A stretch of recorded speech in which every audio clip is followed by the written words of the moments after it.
যখন কোনো মানুষ ক্ষমতাধর হয়, প্রভাবশালী হয়, সেটা ব্যক্তি থেকে শুরু করে একদম রাষ্ট্রের সর্বোচ্চ পর্যায় পর্যন্ত, তাদের সঙ্গে কি করে তেলবাজি করতে হয়, তাদের সঙ্গে কিভাবে মিশে যেতে হয়, কিভাবে রাষ্ট্রীয় সুযোগ সুবিধা গ্রহণ করতে হয়, এই ব্যাপারে জামাতের যে অভিজ্ঞতা, সেই অভিজ্ঞতার কাছে অন্যান্য যারা গতানুগতিক রাজনৈতিক দল তারা একেবারে রীতিমতো শিশু। এটা হলো বাস্তবতা। অতীতে জামাত বহুবার ক্ষমতার কাছাকাছি থেকেছে, কিন্তু এইবার তারা ক্ষমতাকে যত ম্যাটিকুলাসলি ব্যবহার করেছে, গাণিতিকভাবে ব্যবহার করেছে, অঙ্ক দিয়ে ব্যবহার করেছে, জ্যামিতি দিয়ে ব্যবহার করেছে, ত্রিকোণমিতি দিয়ে ব্যবহার করেছে, ফিজিক্স, কেমিস্ট্রি, বায়োলজি দিয়ে ব্যবহার করেছে, এটা অতীতে কখনো হয়নি।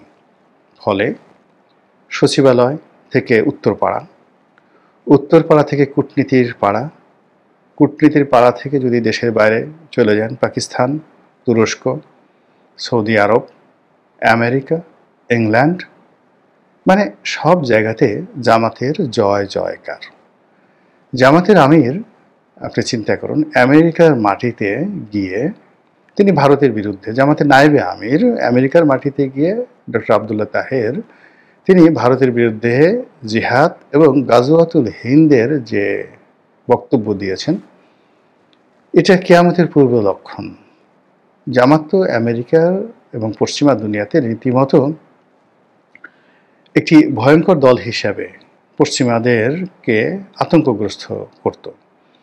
সেই জামাত যখন ডক্টর মোহাম্মদ ইউনূসের সফর সঙ্গী হলেন, ধরে নিতে হবে যে সেখানে আমেরিকার একটা গ্রিন সিগন্যাল আছে। আবার সেখানে দেখেন সৎসঙ্গে স্বর্গবাস, মানে জামাতের সোহবতে থেকে মির্জা ফখরুল সাহেব আমেরিকাতে গিয়ে তিনি বলেই ফেললেন যে ডক্টর মোহাম্মদ ইউনূসের মধ্যে তিনি শহীদ প্রেসিডেন্ট জিয়াউর রহমানের অনেক, যাকে বলা হয়, চরিত্র তিনি দেখতে পান। ভালো কথা, এটি নিয়ে ভীষণ রকম আবার আমার দেশে এটাকে কটাক্ষ করে মাহমুদুর রহমানের পত্রিকা সেটাকে ফটো কাট করে ছেড়ে দিয়েছে এবং দিদা আসছে মির্জা ফখরুল সাহেব গালাগাল খাচ্ছেন। তো এই হলো জামাতের কৌশল।